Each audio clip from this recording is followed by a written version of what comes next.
রাসূল সাল্লাল্লাহু আলাইহি ওয়াসাল্লাম বলেছেন যে আল মুসলিমু মান সালিমাল মুসলিমুনা মিন লিসানি ওয়া ইয়াদি, প্রকৃত মুসলমান সেই যার হাত ও মুখ থেকে অপর মুসলমান নিরাপদ থাকে, মানে আমার জবান এবং আমার হাত থেকে। সূরা নূরে যে আল্লাহ তাআলা পর্দার কথা বলেছেন, এখানে দুটো বলেছেন, যে পুরুষও যেন চোখের হেফাজত করে, নারীও যেন চোখের হেফাজত করে এবং পর্দা করে। তাহলে একমাত্র নারী ঢেকে থাকবে আর আমি তাকিয়ে থাকবো? এটা আমরা যারা ইসলাম ধর্মে বিলং করি, আমাদের মূল থিমটা কি? যে লা ইলাহা ইল্লাল্লাহ মুহাম্মাদুর রাসূলুল্লাহ, যে আল্লাহ ছাড়া আর কোনো ইলাহ নাই। যে এই কথাটা যিনি বলেন এবং বিশ্বাস করেন, তিনি তাওহীদের উপরে বিশ্বাস করেন, মানে আল্লাহর একাত্মতার উপরে।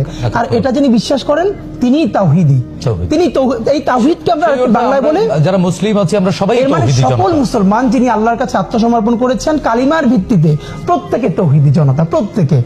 এখন আমাদের একটাখানে মুশকিল হলো কি, আমি আপনাকে বলি, দেখেন এই ফ্যাসিস্ট রেজিমটা কি করেছে গত 15-16 বছরে, সে তার ক্ষমতা কাঠামোকে কুক্ষিগত করবার জন্য সোসাইটিটাকে ভেঙে ভেঙে ভেঙে ভেঙে এতগুলো সেগমেন্ট করেছে যে এখন সে পালিয়ে যাওয়ার পরগুলো প্রত্যেকটাই তো উঠে দাঁড়াচ্ছে। এই যে একটা দেখেন, আমি অবাক হই যে বাংলাদেশ হলো এত দুর্দান্ত একটা জায়গা, যে এত কম জায়গায় মানে ডেন্সলি পপুলেটেড একটা কান্ট্রি, প্রায় 20 কোটি মানুষ, কিন্তু দেখেন তার উৎসব অলমোস্ট কাছাকাছি, সব মানুষের ভাষা কাছাকাছি।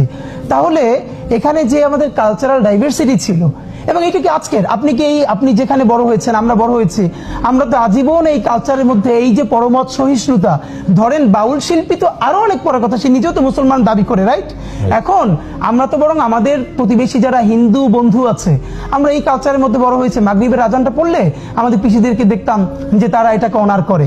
আমরা যখন পূজা হতো তখন আমাদের কমিউনিটির সমস্ত আলেমদেরকে দেখতাম যে মন্দিরে কোনো ধরনের কোনো ঝামেলা হচ্ছে কিনা, অথবা যারা কোনো ধর্মেই বিশ্বাস করে না। দেখেন আমি এবং আমাদের বাংলাদেশের দেখবেন যে নিজে একজন মাগরিবের নামাজ পড়ছে না, বা জুমার নামাজে আমাদের প্রচুর মানুষ রাস্তায় নামাজ পড়ে না, অল্প সময়ের জন্য রাস্তায় দাঁড়াতে হয়, সে হয়তো নামাজ পড়ছে না, নামাজের সামনে থেকে একজন যাচ্ছে, সে খুবই মেজাজ খারাপ করে।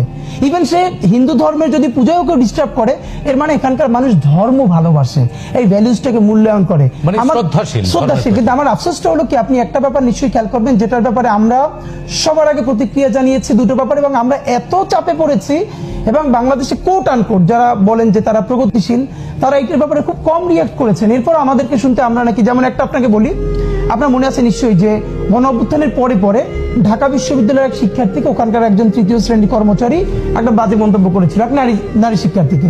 তারপরে তাকে গ্রেপ্তার করা হলো, প্রশাসনই তার গ্রেপ্তার করিয়েছে, তার আদালতে বিচার হবে।